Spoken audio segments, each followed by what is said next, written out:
Chapter 7. Success Predictors, Areas of Life. A question as old as time. Why some succeed in life while others fail? The aim of this piece is to address specific areas of life most people care about, and the traits that drive success or failure in these areas. School grades. The two best predictors of academic success are IQ and energy and industriousness. Smart people who work hard tend to succeed, while dumb people who are lazy tend to fail. Corporate jobs, complex jobs.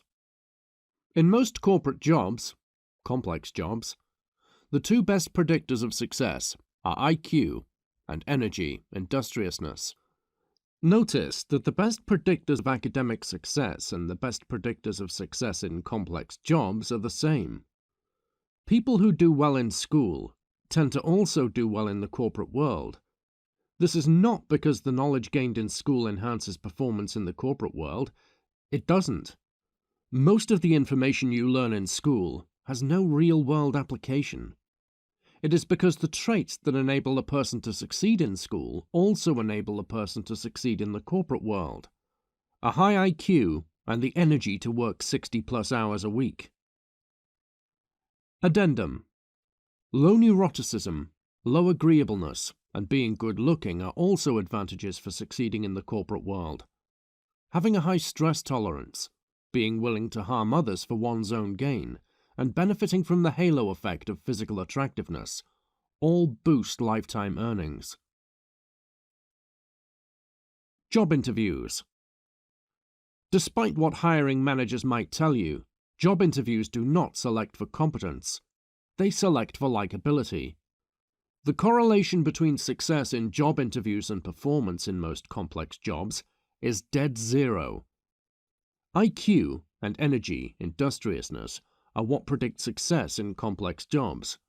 What predicts success in job interviews? Extroversion, agreeableness, height, and physical attractiveness. Job interviews select for people who are extroverted, agreeable, tall, and good-looking like me. Seduction and dating. There are traits that reliably predict how attractive or not attractive a man will be in the eyes of women. Looks, socioeconomic status, and confidence are the best predictors of a man's romantic success with women. Men who are good-looking, have massive cocks, high status in the macro-dominance hierarchy, high socioeconomic status, and low on neuroticism, in other words confident, tend to do very well with women. On the other hand, men who are ugly, have tiny cocks, low status in the macro-dominance hierarchy, or poor, and high on neuroticism, in other words fearful, are considered repulsive by women. In some sense, what men are like is a reflection of what women consider to be sexually attractive. All the men who our female ancestors didn't consider to be sexually attractive failed to reproduce and were eliminated from the gene pool. Chapter 8. Brute Force Strategy. A quote from Karl von Clausewitz. "The best strategy is to always be very strong." End quote. Battles that are won by strategy are rare. Most are won by sheer brute force. The aim of this essay is to lay out the brute force strategy, or BFS, that can be used to succeed in different areas of life. BFS will not get you to the top 1% of a domain of performance, but it will get you into the top 20%. Transcending macro-dominance hierarchies. The BFS for transcending macro-dominance hierarchies is this: have a high IQ and high energy levels. If you have an IQ of over 120 and the energy to work 60 hours a week, the probability of you ending up rich and powerful is fairly good, and the probability of you ending up poor and powerless is practically zero. High IQ plus high energy is an insurance policy against poverty.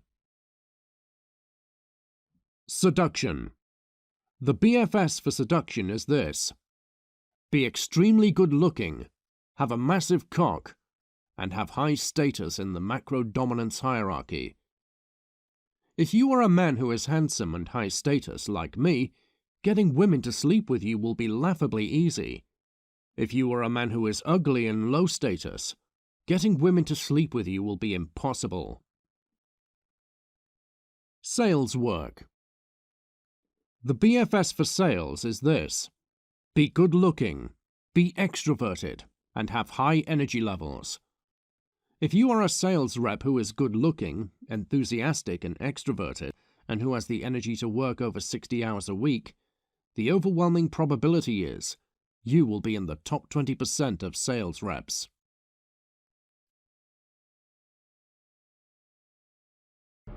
In life, you have two choices: be an ignorant fool or a brilliant strategist.